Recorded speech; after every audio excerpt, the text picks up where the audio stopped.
Which wrestler do you think you could take in a fight? This guy? Him? Maybe even him if you get the first punch, eh? Comment sections are full of keyboard warriors threatening to chin wrestlers.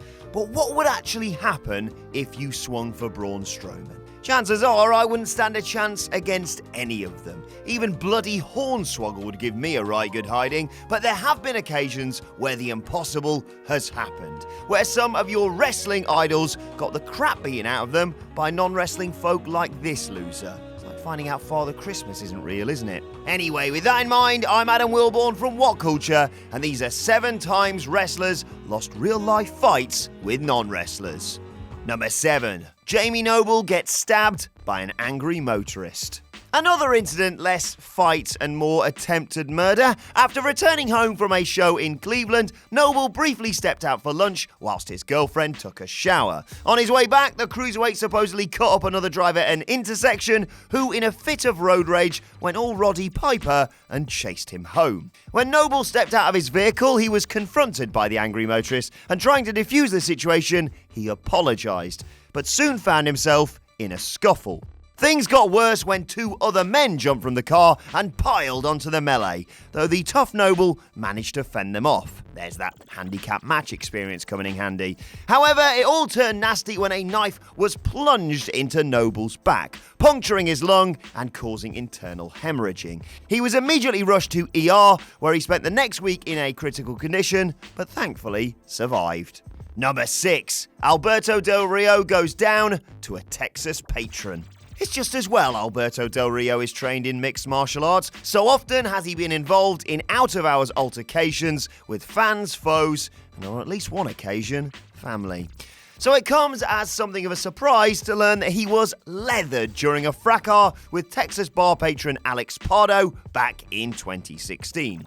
The Mexicans' legal team claimed Del Rio was minding his own business at a karaoke bar, as you do, when his female guest, I wonder who that could be, was approached for a photo by another party. After being refused, things quickly got out of hand, more than the WhatCulture Christmas party, with Pardo allegedly smashing a glass on El Patron's bonce, which instigated a mass brawl. When a groggy Del Rio returned to his feet, he was apparently rushed at once more by his assailant. And trips to karaoke bars are normally so civilised. Number 5. Bob Backlund loses bar fight. In most other professions, roughhousing with a member of the public, and in some instances, biting their facial features clean off, would be something to clog up the HR department's inbox first thing on Monday morning. Wrestling, as ever though, is the exception. In the past, stars of the territories would only be punished for breaking pool cues over punters' domes if they happened to emerge from the scrap as the loser. Those were the days, eh lads? Whilst working at the start of his career, a fresh-faced Bob Backlund found himself on the wrong end of a fist after spilling a patron's pint. Told by fellow pros he'd be fired if word got out, Backlund was advised to head back into the bar for a rematch. He did, and thankfully won. Who knows how the history of the WWF would have been altered had he called for a cab from the curb instead. Number 4. Elderly man jumps Ole Anderson in knife attack. For most wrestlers, losing a fight with a civilian only really results in a loss of face, and not in the same way as a civilian losing a fight with Haku. For Ole Anderson, it very nearly resulted in a loss of life. Fight might be stretching the definition somewhat for this one though, as getting stabbed is as much of a fight as getting kicked in the is a handshake. Anyway, Anderson raised the heckles of the South Carolina crowd during a show in May 1976 to such an extent that upon exiting the ring, he was jumped by a knife-wielding pensioner. The man, reported to be in his early 80s, stabbed Ole in the chest and arm with a hawkbill blade, causing severe injuries which required 4 hours of surgery to help repair. Once more proving wrestlers simply aren't human, Anderson was back in the ring just 48 hours later in Raleigh, North Carolina. Nothing is going to slow Ole down, noted announcer Bob Caudle. Well, he didn't want people thinking he was a wimp, eh? Number 3. THESZ goes down to an amateur. In the early 20th century, the legendary THESZ arrived on planet Earth as a grizzled 40-something veteran, all sinuous brawn and an insuperably hard bastard to boot.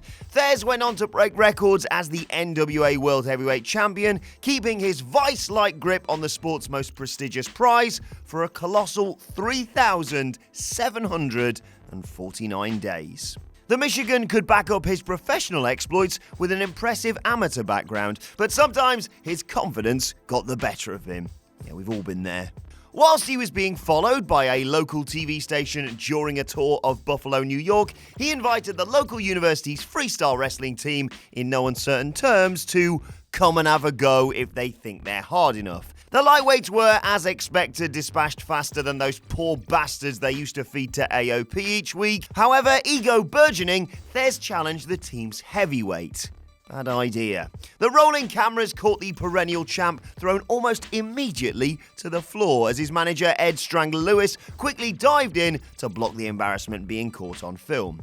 THESZ was left with no option but to grab his opponent's wrist and wrench it so hard that it nearly snapped. The foul move caused a considerable kerfuffle, and real fisticuffs weren't far off.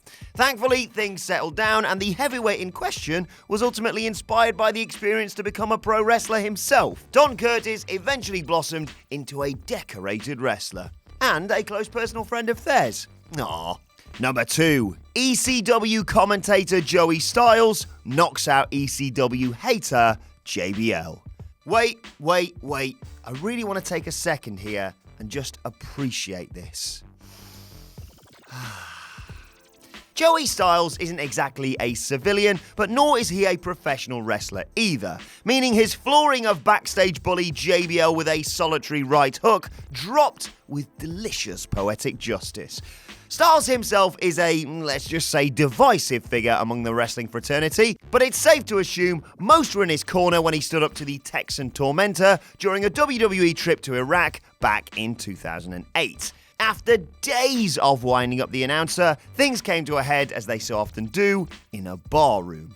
The alcohol was flowing a little too freely for Styles, who found himself doused in JBL's drink. Things erupted, and as a fired-up Bradshaw charged at his significantly smaller foe, his glass jaw was exposed. One punch, and it was lights out. And it couldn't have happened to a nicer guy. Number 1. Shawn Michaels gets floored by the Marine. No, not that one. Easily the most notorious example of a notable wrestler having his clock cleaned by a member of the public is also the most misreported. The facts of Shawn Michaels' 1995 altercation with a Marine outside a Syracuse nightclub have gradually malformed into a set of received half-truths initially perpetuated by WWF's propaganda machine. Why am I not surprised?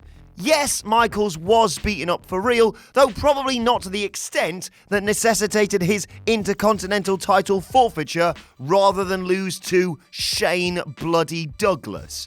To spare Michaels' blushes, a tall yarn was fabricated, attributing the assault to a veritable battalion of Marines.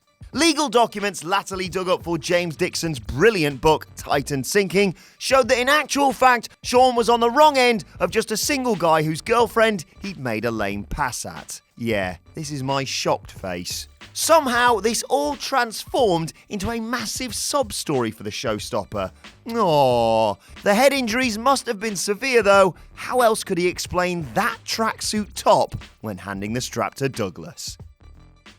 Hello WhatCulture, my name is Simon Miller and today I have an announcement so big, so huge, it's gonna shatter the very foundations of your life to the point you may need to phone up a friend and say, I don't even know who I am anymore, I have just heard the news, have you heard the news? I've heard you out there, I've seen you've been commenting, I've read your tweets, and I can now officially let you know that if you do enjoy Raw ups and downs, if you do enjoy SmackDown ups and downs, that now you'll be able to set your watches to them, you'll be able to make notes in your calendars, because we're gonna have an official time for when they're gonna go live. I know, massive. So ups and downs for Raw will go live at 2 p.m. GMT, that's British time every Tuesday, and they will go live at 2 p.m. GMT every Wednesday. for SmackDown. So you don't have to be aimlessly walking around anymore going, what do? I want to know what got up and what got down and what Seth Rollins did or what AJ Styles is up to. Now you know. 2 p.m. GMT Tuesday, 2 p.m. GMT Wednesdays, ups and downs coming at you